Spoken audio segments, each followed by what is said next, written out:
राधे राधे दोस्तों, कौन सी स्त्री के भाग में पुत्र नहीं होता है, इस बारे में मैंने वीडियो बनाई है। वीडियो अच्छी लगे तो लाइक शेयर कमेंट ज़रूर से कीजिएगा। वीडियो को शुरू करते हैं। एक बार माता लक्ष्मी क्षीर सागर में भगवान विष्णु के पैर दबा रही थी, तो पैर दबाते हुए माता लक्ष्मी ने भगवान विष्णु से कहा, हे प्रभु, आज मेरे मन में 3 प्रश्न उठ रहे हैं। यदि इन 3 प्रश्नों के उत्तर देकर आप मुझे संतुष्ट करेंगे तो मेरे मन को बहुत शांति मिलेगी। तब भगवान विष्णु कहते हैं, हे देवी, तुम्हारे जो भी प्रश्न हैं तुम निसंकोच होकर पूछो, मैं तुम्हारी शंका का निवारण अवश्य ही करूँगा। तब माता लक्ष्मी कहती हैं, हे प्रभु, वह कौन सी स्त्री होती है जिसके भाग में संतान सुख नहीं होता है। दूसरा प्रश्न है, कौन सी स्त्री समय से पहले विधवा होती है। और मेरा तीसरा प्रश्न है कि कौन सा श्रृंगार करने से स्त्री को स्वर्ग में स्थान प्राप्त होता है। तब भगवान विष्णु कहते हैं, हे देवी, तुमने उचित ही प्रश्न किए हैं। तुम्हारे ये तीनों प्रश्न अत्यंत महत्वपूर्ण हैं। इन प्रश्नों का उत्तर संसार कल्याण के लिए है। जो भी मनुष्य इन्हें ध्यान से सुनता है उसे पृथ्वी लोक पर संपूर्ण सुख प्राप्त होते हैं और मृत्यु के बाद उसे मेरे लोक की प्राप्ति होती है। हे भगवान विष्णु देवी लक्ष्मी से कहते हैं, हे देवी, आज मैं तुम्हें एक अत्यंत पवित्र कथा सुनाता हूँ। इस कथा के माध्यम से तुम्हारे सभी प्रश्नों का उत्तर तुम्हें प्राप्त होगा, लेकिन तुम्हें इस कथा का ध्यानपूर्वक से सुनना होगा। इस कथा को कभी आधा अधूरा नहीं सुनना चाहिए। इस कथा में समस्त संसार का कल्याण छिपा हुआ है। जो भी इस कथा को ध्यान से पूरा सुनेगा उसके मैं 32 अपराध क्षमा करता हूँ।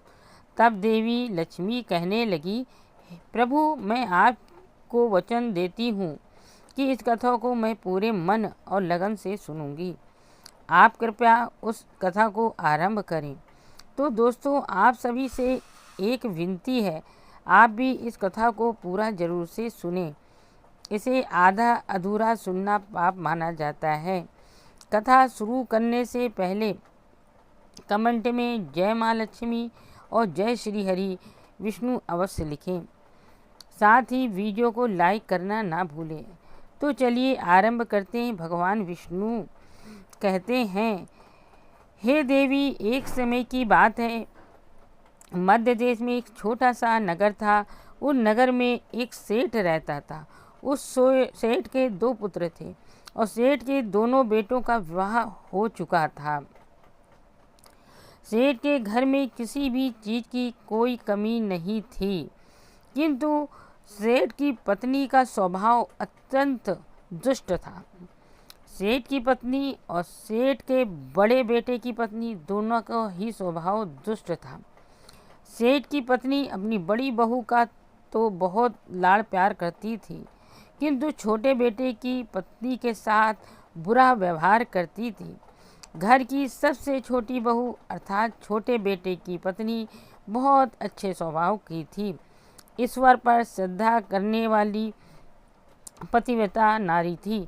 वह अकेले ही घर का सारा काम किया करती थी और गृह कार्य में दक्ष थी। इतना अच्छा स्वभाव होने के बावजूद भी सास उसके साथ बुरा व्यवहार करती थी, उसका हमेशा अपमान करती थी। इसके पीछे का कारण बस इतना था कि बड़ी बहू को एक पुत्र था। छोटी बहू ने पुत्री को जन्म दिया था। पुत्री को जन्म देने के कारण सेठ की पत्नी वह बेचारी कर भी क्या सकती थी। जो भाग्य में लिखा था उसके साथ वही होता है।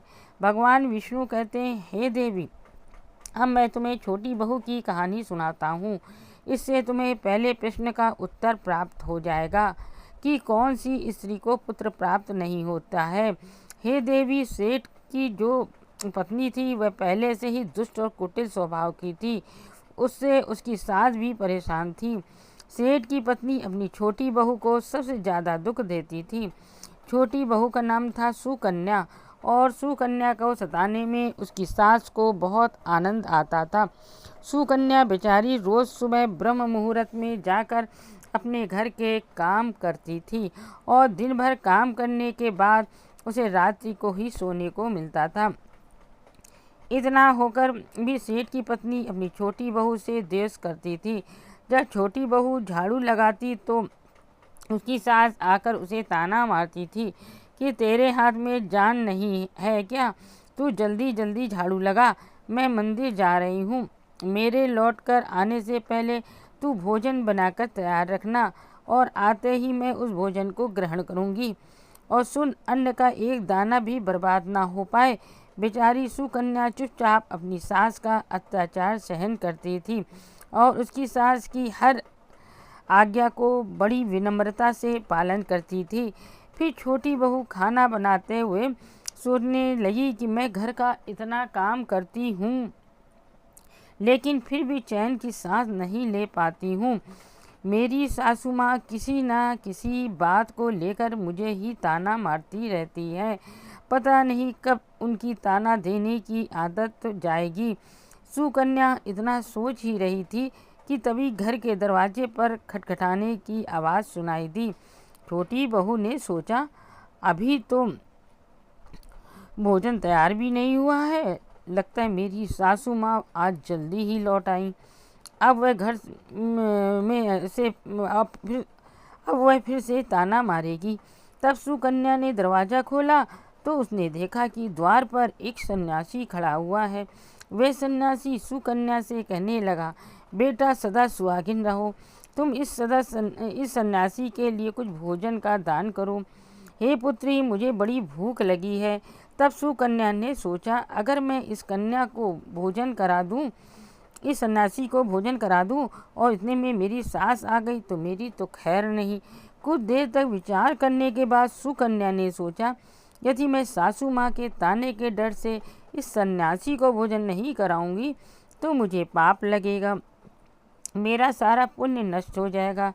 इतना सोच सुकन्या ने उस सन्यासी को घर के अंदर बुला लिया। अतिथि धर्म का पालन करते हुए सुकन्या उस सन्यासी को भोजन कराने लगे। इतने में ही उसकी सास घर पर आ पहुंची और उस सन्यासी को घर के अंदर भोजन करते हुए देखकर उसे बहुत गुस्सा आ गया। वे चिल्लाते हुए सुकन्या से कहने लगी, यहाँ पर क्या किसी प्रकार का भंडारा या दावत नहीं चल रही है, जो तू राह चलते भिखमंगों को घर में बिठाकर खाना खिला रही हो। सुकन्या ने अपनी सास से बड़ी विनती की, लेकिन सुकन्या की सास ने बहू की एक बात नहीं सुनी और उसकी सास ने उस सन्यासी को घर से बाहर निकाल दिया और उसके भोजन को उठाकर कचरे में फेंक दिया। इसके बाद वह सास सुकन्या पर गुस्सा करने लगी, अरे दुष्ट औरत, मैंने तुझे कहा था कि अन्न का एक दाना भी बर्बाद नहीं होना चाहिए, लेकिन तूने क्या किया, उस भिखमंगे को इतना सारा भोजन दे दिया। सुकन्या डरते डरते बोली, सासू माँ, मैंने सन्यासी को अपने हिस्से का ही भोजन दिया है, इसमें आखिर इतना गुस्सा होने की क्या बात है। द्वार पर आए अतिथियों को कभी खाली हाथ नहीं भेजते हैं, ऐसा शास्त्र में लिखा है, कहते हैं। फिर सुकन्या की सास ने उसे बहुत डांटा। दोनों के बीच कई देर तक